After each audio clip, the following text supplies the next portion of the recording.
कल्याण डोंबिवली मनपाच्या निर्णयावरून आता राजकारणही तापलेले। लोकांनी कधी काय खावं यावर बंधनं आहेत का असा सवाल राष्ट्रवादी शरदचंद्र पवार पक्षाचे आमदार जितेंद्र आव्हाड यांनी केला।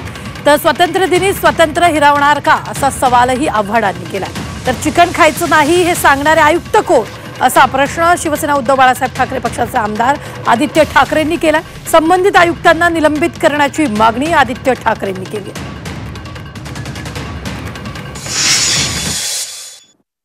आम्ही काय खावं कुठल्या दुकानात आणि ते पण स्वातंत्र्याच्या दिवशी ज्या दिवशी देशाला स्वातंत्र्य मिळालं त्या दिवशी तुम्ही आमचं स्वातंत्र्य हिरावून गेला। काय तमाशा लावला? मी अजून बोललो नाही कल्याण डोंबिवली मध्ये, पण मी 100% सांगतो की कल्याण डोंबिवली मधला बहुजन समाज याला विरोध करणार। मी तर विचार करतो एखादी पार्टी बिल्टी ठेवूया कुठेतरी, कोंबडी मटण चिकन सगळ्याची पार्टी ठेवूया। काय काय तमाशा आहे?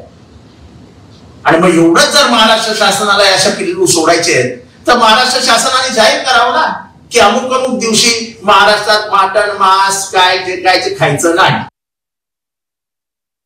आता 15 ऑगस्ट आहे त्याच्यामुळे ती नॉन आणि हे आयुक्त कोण आहेत आम्हाला सांगायला आम्ही नॉनव्हेज खाऊ शकतो की नाही खाऊ शकत। मुख्य गोष्ट म्हणजे देशात आज हेच चाललंय। एका बाजूला आपण पाहतोय तिथून राष्ट्रपती ट्रम्प हे वेळोवेळी टॅरिफ वाढवत चाललेले आहेत, दुसऱ्या बाजूला आपण पाहतोय ब्रिज कोलॅप्स होत आहेत, रस्त्याने खड्डे पडलेले आहेत, पलावासारखा रस्ता एवढा खराब झालेला आहे।